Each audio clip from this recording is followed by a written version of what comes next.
राजीव रंजन जी, ये जो सवाल उठा है कि ये विपक्ष मणिपुर पर अगर इतना गंभीर था तो दिल्ली सर्विसेज बिल पर अब क्यों बात करना चाहता है, अब क्यों हंगामा नहीं, और मणिपुर वाली मांग कहां गई?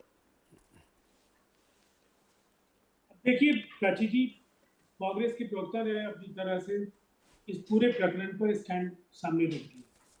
मैं इतना जरूर कहना चाहूंगा, विपक्ष की रणनीति क्या है। अगर मणिपुर, आज तो हरियाणा सवाल भी नहीं है, लेकिन मुझे ऐसा लगता है कि इन सवालों को समग्रता में देखने की जरूरत है। चाहे वो मणिपुर की हिंसा हो, हरियाणा की हिंसा हो, या जिस तरह से लोकतंत्र के अपहरण की कोशिश दिल्ली में हुई है, जनादेश के अपहरण की जिस तरह से कोशिश हुई, चुनी हुई सरकार के अधिकारों को समेटने की कोशिश हुई है, देश में ये तमाम सवाल बेहद महत्वपूर्ण है। और इन सवालों पर सत्ता पक्ष को कैसे घेरा जाए, ये विपक्ष की रणनीति, और विपक्ष को इसका अधिकार है कि वो इस रणनीति पर कैसे काम करे।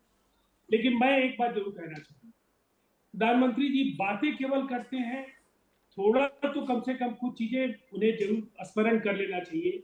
अब जातिवाद पर कम से कम बात नहीं कर रहे, भाई भतीजावाद पर बात नहीं कर रहे।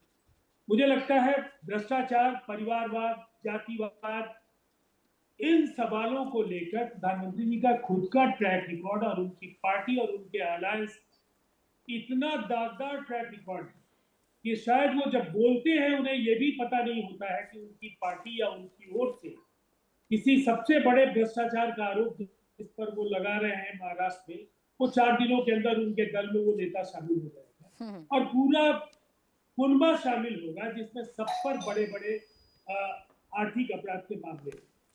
तो अब भ्रष्टाचार के बाद में भाई भतीजावाद और जो परिवारवाद, अब एक परिवारवादी पार्टी तो आपके पैनल में भी है, लेकिन परिवारवाद को लेकर कितनी तीखी टिप्पणियां प्रधानमंत्री जी करते हैं।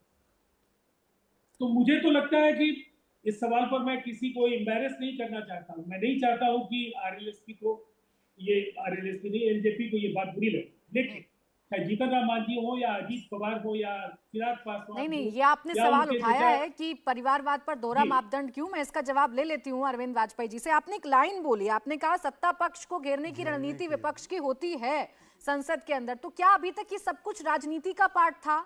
मणिपुर पर सीरियसली चर्चा नहीं चाहते थे आप तमाम लोग, सिर्फ और सिर्फ घेरने के लिए, सवाल करने के लिए सब कुछ हंगामा था? राजीव रंजन जी, उस तंत्र को बेनकाब करना विपक्ष की जिम्मेदारी है, जिसने केवल वोटों की सियासत से एक समूह की अगर के वोट प्रतिशत 50% से ज्यादा अकेले हैं, उनको शक्ति देने के लिए अगर आपने वहां गृह युद्ध को भड़काने की योजना पर काम किया, तो निसंदेह देश को सच को जानने का अधिकार है। जहां शस्त्रागार लूटे जा रहे हैं, यही तो पूछ रही थी ना राजीव रंजन जी, या तो उस वक्त आपकी वो जो कोशिश थी वो कोरी साजिश थी, या इस वक्त वो कोरी सियासत थी, माफ कीजिएगा, या इस वक्त हो रहा है। मैं यही पूछ रही थी, मैं आपकी लाइन पर सवाल पूछ रही थी, यही सवाल थे आपके मणिपुर को लेकर। आप लोग इतने गंभीर, इतने सजग थे तो चर्चा हो जाने देते ना।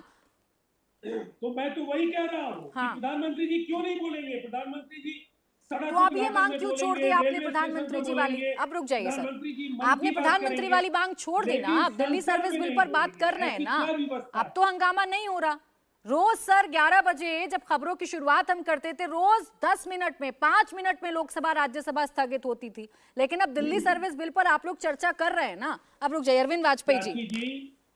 देखिए, सबसे पहली बात तो ये है कि मैं 10 सेकंड में बात को खत्म कर रहा हूं। बोलिए सर, बोलिए। मैंने जो कुछ भी कहा उसका देखिए प्राची जी, ऐसा है कि अब तो कल ही खुल गई। राजीव रंजन जी ने भी एडमिट कर दिया कि भाई हमारा टारगेट है, विपक्ष का टारगेट है मोदी जी को घेरना, सरकार को घेरना। तो अब तो क्लियर हो गया ना। और दूसरा, वो दिल्ली लीगल सर्विस में बहस हो रही है, ये भी क्लियर होगा कि कौन पार्लियामेंट को नहीं चलने दे रहा था। इंडिया टीवी हर वक्त हर जगह डाउनलोड करने के लिए सर्च करें India TV news Google play store या ऐप स्टोर पर।